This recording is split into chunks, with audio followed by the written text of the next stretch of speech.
Hi, welcome to Mint. I'm at Will's Lifestyle India Fashion Week's Autumn Winter 2013 13 show and in the stall of Paromita Banerjee, who debuted in 2009 at Lakme Fashion Week in the Gen Next show.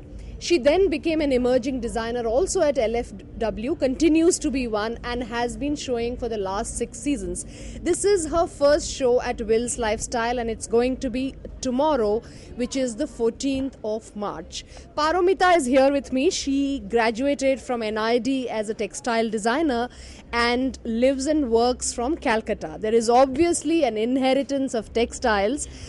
Paromita, tell me that you set out to be a textile designer specifically or accidentally became one? No, I was always interested in arts. Ever since I remember, I was always in, art and drawing classes, like more as a hobby.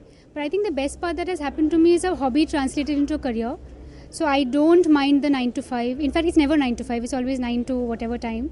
So it's just an extension of what I've always loved.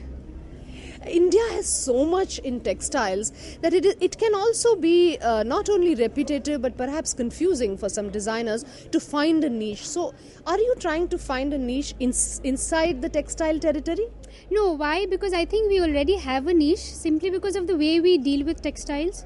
Indian handlooms need not be like a Khadi Gram Udyog. You know what I mean?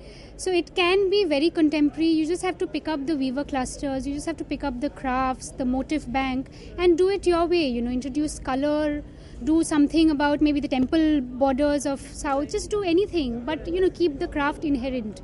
Just stick to it. I think so. Yeah, we're doing it our way, I think. So, are you fond of a particular handloom sector or a cluster versus the other, or you feel something needs more concentrated work from a young person like you? From Kolkata, I'm fascinated by Dhakai Jamdani simply because it's just exquisite. It's very fine mulls, and there's so much that you can do with it. You can take it abroad. You can carry it in your suitcase. You can just do anything with it. So I think I'm very choosy about wanting to do Dhakais every year. But what we do is we visit different stories every year. We go to different weaver clusters every season. So it's almost like a new story coming up each season. So I think I enjoy doing that better rather than concentrating on one single thing, Right.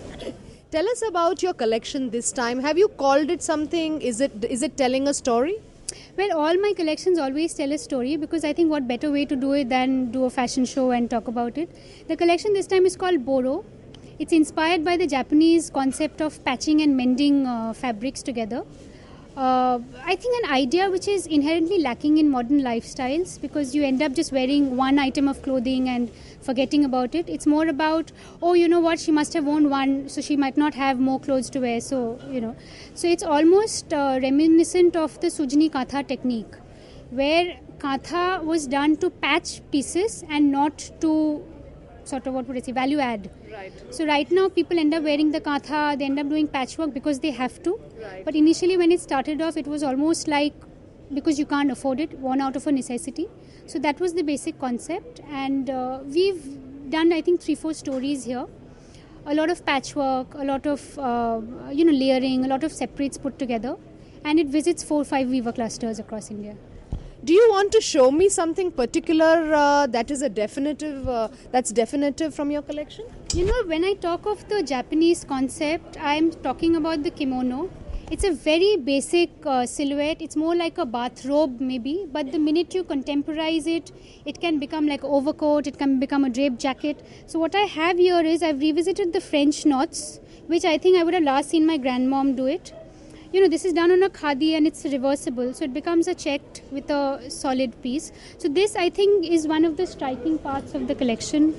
There are these Jamdani stoles in silk, which I think everybody should have because it's a very quintessential stole drape. But you can do it your way, carry it forward from Western to Indian wear, wear it as a dupatta. So I think that again is distinctive. If I may ask you, this has a denim kind of finish, but it's handloom. This is I think you've got it right, Shefali. This is more from the denim concept of, stitching sort of a thing, but it's done on a khadi. So you wear it as a shirt dress or wear it as a basic outfit. This one is funny. This is inspired by Frida Kahlo's one of the outfits she had worn. I think it's there in the Frida Kahlo Museum. So I thought, oh, you know what? It's a denim, but it just looks so khadi-ish, so organic to me. So that was the translation. We have a couple of colors in this. So I think, what we're really trying to do is build up stories each season and trying to really stress on the fact that, handlooms can be as glamorous, as effective, as part of your personality. You just have to do it your way, really. I have one last question to ask you, Paromita. You have styled yourself very distinctively. Everything is indeed handloom and textile. Does it need a styling talent to carry off clothes like yours? I think it just needs a individual sensibility. I think what we are really missing is we are just following trends.